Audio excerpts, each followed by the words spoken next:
स्वागत है दोस्तों विकास शर्मा क्लासेस में। अपने जो लेक्चर बन रहे हैं वो इकोनॉमिक्स में बन रहे हैं और चैप्टर जो चल रहा है वो चल रहा है डिमांड। और आज का लेक्चर नंबर है ये 4th नंबर का लेक्चर है। इससे पहले मैंने 3 लेक्चर डाल दिए तो वो आप देखिए डिमांड के लेक्चर है, आपको अच्छे से समझ में आएगी। पूरी डिमांड चैप्टर को मैंने बहुत ईजी वे में बताया है तो आपको अच्छे से समझ में आएगा। जो अपना पहला लेक्चर बना था वो बना था डिमांड, और डिमांड की मैंने इसमें मीनिंग बताई थी। मीनिंग के साथ साथ मैंने लॉ ऑफ डिमांड के बारे में भी चर्चा की थी। लॉ ऑफ डिमांड काफ़ी इंपॉर्टेंट था।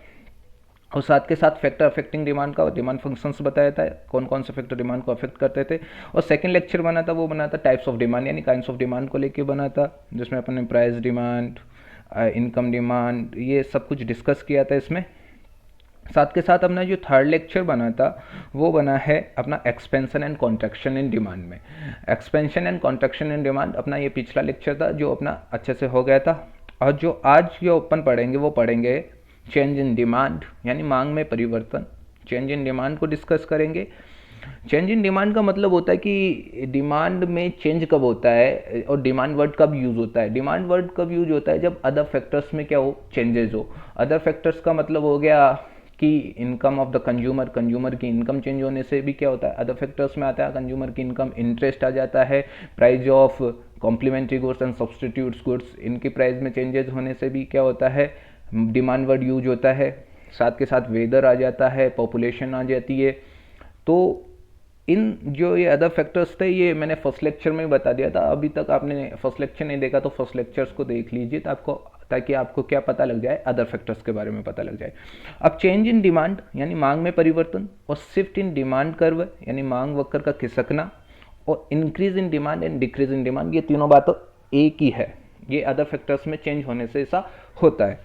अब देखिए इसमें अजम्पशन क्या है। अजम्पशन ये है कि on price of the product will remain constant, यानी आपके प्रोडक्ट की प्राइस क्या रहेगी, कांस्टेंट रहेगी। यानी प्रोडक्ट की प्राइस चेंज होने से तो क्वांटिटी डिमांड में फर्क पड़ता है। यहाँ पर क्या है, प्रोडक्ट की प्राइस को कांस्टेंट रखा है और अदर फैक्टर्स को क्या किया गया है, चेंजेस किया गया है, जिसकी वजह से डिमांड वर्ड यूज होता है, यानी उसकी वजह से मांग शब्द यूज होता है। अब इंक्रीज इन डिमांड और डिक्रीज इन डिमांड ये डिमांड में होता है और अन्य बातों के परिवर्तन से होता है।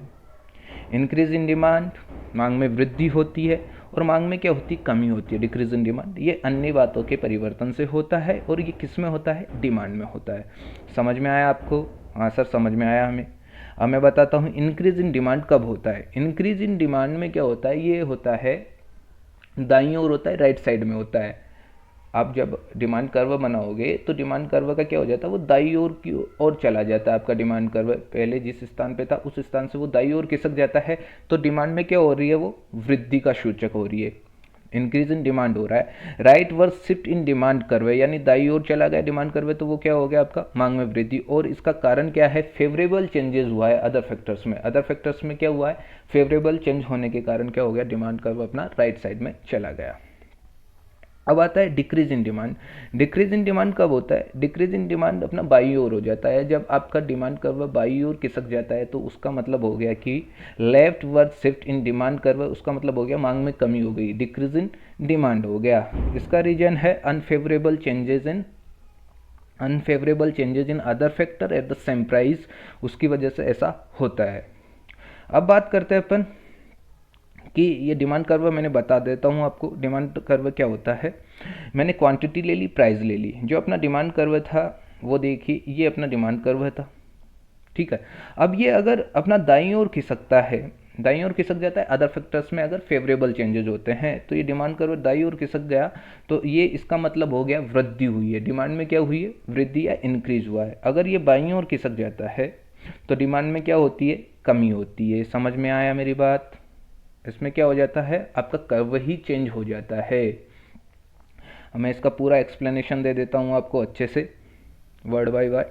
वृद्धि और कमी, increase and decrease in demand. वृद्धि और कमी मांग में होती है, अन्य बातों के परिवर्तन के कारण होती है, यानी अदर फैक्टर्स में चेंज होने से होती है, तथा अलग अलग मांग रेखा पर होती है। अर्थात वस्तु की कीमत स्थिर रहने पर अन्य बातों में परिवर्तन के कारण यदि मांग रेखा दाईं ओर खिसक जाती है तो वो क्या होती है, मांग में वृद्धि का सूचक होती है, और यदि बाईं ओर खिसक जाती है तो वो कमी का सूचक यानी मांग में कमी का सूचक होती है। मेरे हिसाब से आपको समझ में आ गया होगा, ठीक है। ये अलग अलग मांग रेखा पर होता है।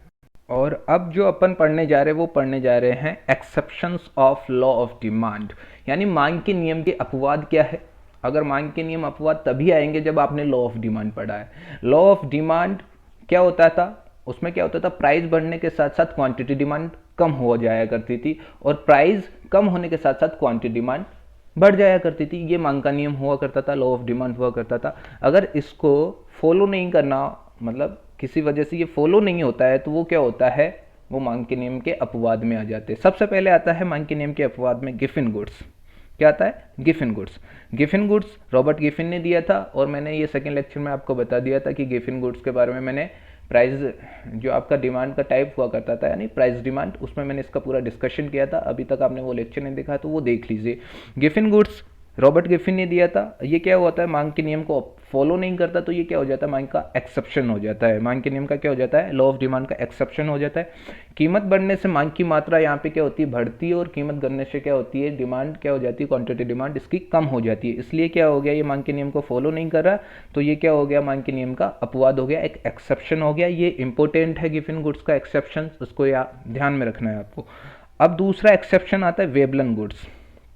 Veblen goods article of distinction भी बोला करते हैं, कॉन्स्पिशियस कंजम्पशन इफेक्ट भी बोलते हैं इसको, प्रेस्टिजियस गुड्स भी बोलते हैं, और स्टेटस सिंबल गुड्स भी इसे बोला जाता है। यानी ये प्रतिष्ठा सूचक, प्रदर्शनकारी, दिखावटी, दृश्यमाल, दम्भी माल, स्वयं को अलग दिखाने वाले क्या होते हैं, वेबलन गुड्स होते हैं। इन गुड्स का रिलेशन होता है, वो होता है जो रिच लोग होते हैं उनसे होता है, या जो खुद को अलग दिखाने का प्रयास करते हैं उन लोगों से होता है। ऐसे गुड्स क्या होते हैं, इनकी कीमत बढ़ने पर भी ये क्या गुड्स होते हैं, महंगे होते हैं, और इनकी महंगे होने के साथ साथ अगर किसी की प्राइस बढ़ती भी है तो लोग इसे खरीदना बंद नहीं करते हैं, इसको खरीदते ही खरीदते हैं, क्योंकि वो खुद को अलग दिखाने की कोशिश करते हैं। ठीक है, इससे प्राइस क्या नहीं होता है, जैसे ही प्राइस बढ़ता है तो लोग इसको फिर भी खरीदेंगे। तो ये क्या हो रहा है, मांग के नियम को क्या कर रहा है, एक्सेप्शन हो गया मांग का नियम का।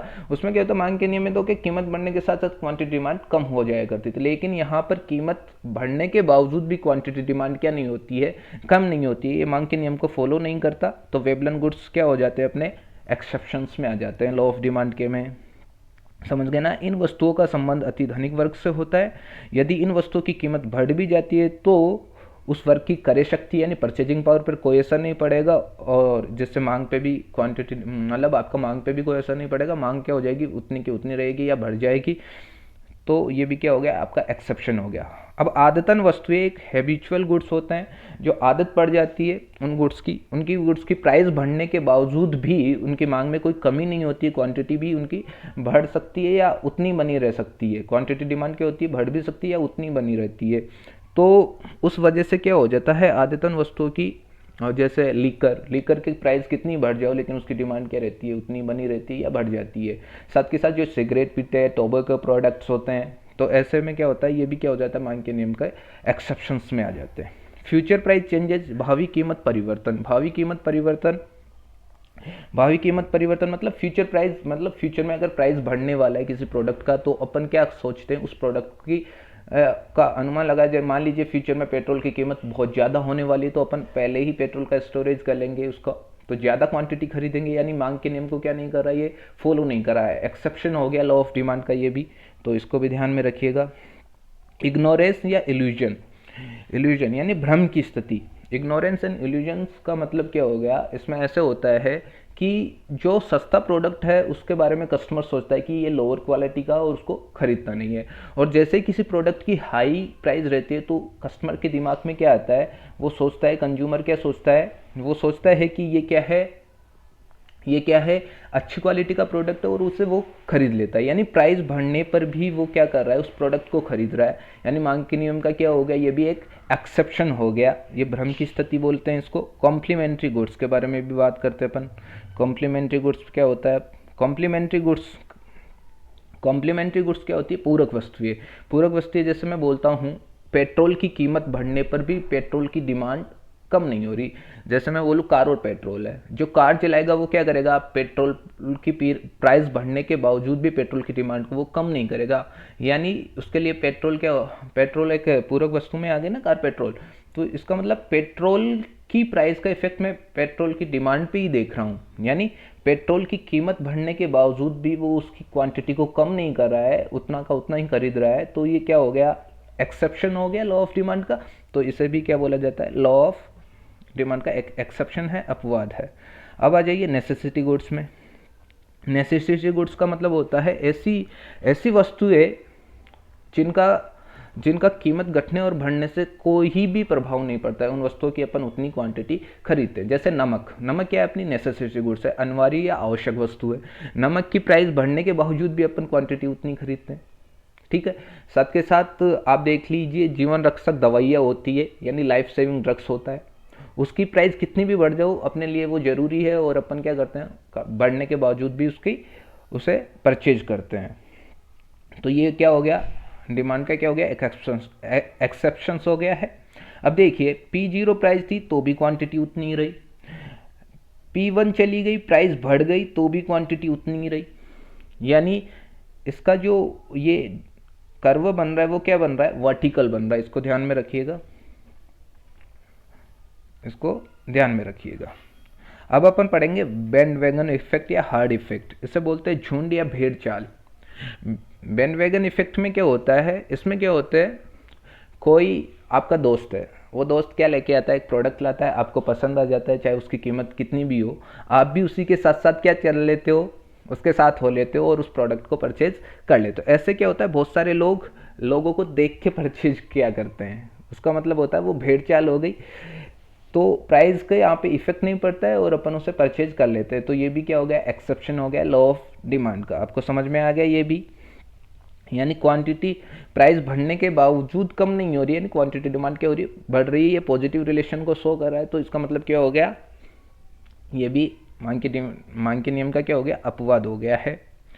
ये एक तरह से अपोजिट हो गया किसका, वेबलन गुड्स का। वेबलन गुड्स में क्या होता था, उपभोक्ता खुद को अलग दिखाने का प्रयास कर रहा था, लेकिन इसमें क्या कर रहा है, इसमें क्या कर रहा है, वो भेड़ चाल चल रहा है, यानी लोगों के अनुसरण कर रहा है।